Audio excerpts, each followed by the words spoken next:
आप संत आपने देखिए, आप राजस्थान के संत किस टाइम के हैं? राजस्थान के अधिकतर संत उस टाइम के हैं जब राजस्थान युद्धों का सामना कर रहा था। उस युद्धों के टाइम में जब लोगों को लगता होगा कि यार बाहर से कोई बंदा आया और वो सबको धर्म बदल देगा हमारा, तो बाहर से बंदा है वो हमारी कल्चर को समाप्त कर देगा, उस समय कोई एक संत है और वो संत कह रहा है ना, डरने की कोई आवश्यकता नहीं है, हम वापस खड़े होंगे। वो रिवाइवल कर रहे हैं सोसाइटी का। यदि संत नहीं होते तो लोगों का कॉन्फिडेंस कब का ही गायब हो जाता। इन लोगों ने कॉन्फिडेंस भरा, इन्होंने कहा नहीं, अपने मोल्ड कर लेते हैं चीजों को कि भाई आक्रमणकारी आया, मूर्ति को तोड़ गया। अब संत के पास गए कि साहब अपने तो कहते हैं सबसे बड़ा भगवान है, भगवान मूर्ति में, मूर्ति को तो तोड़ दिया। कल उसमें है ना वो कर रहे थे, टॉयलेट कर रहे थे, तो भगवान वाली मूर्ति की तो वैल्यू नहीं समझते साहब। उस संत ने कहा ना ना, अपने आवश्यकता ही नहीं, तो मूर्ति में भगवान थोड़ी है, तो बाटा है, मानो तो फिर ये जो पत्थर पड़ा इसमें भी भगवान ही है, अपने तो इसको पूज लो। सोसाइटी में कितना सोच बदल गए वो पूरी तरीके से उनकी कि नहीं, इसके लिए कोई मंदिर जाने की आवश्यकता नहीं है। हमने खूब वर्षों तक खेतों के अंदर हमारे पालिये बना बना के पूजा करती, इसलिए आज दिन तक आप देखोगे, आप कभी नहीं सुनोगे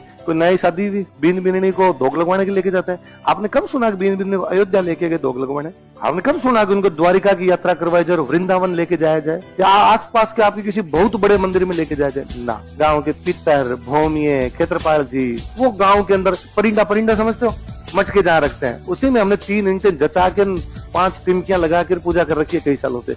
हमने कहा यहाँ धोख लगाओ, ये अपना पितर है, ये अपने क्षेत्रपाल जी है, ये अपने भौमियों से महाराज है, ये अपने कोई भैरून जी है, उन सबकी करवा रहे हैं। कितनी पीढ़ियों तक उन्होंने इस व्यवस्था को बना के रखी है। वरना ये संत नहीं होते ना, संत से गड़बड़ा जाता मामला।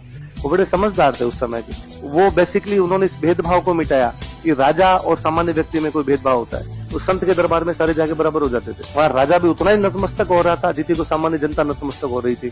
इसलिए लोगों के बीच में वो जो डेकोरम बना हुआ था उसको उन्होंने समाप्त किया।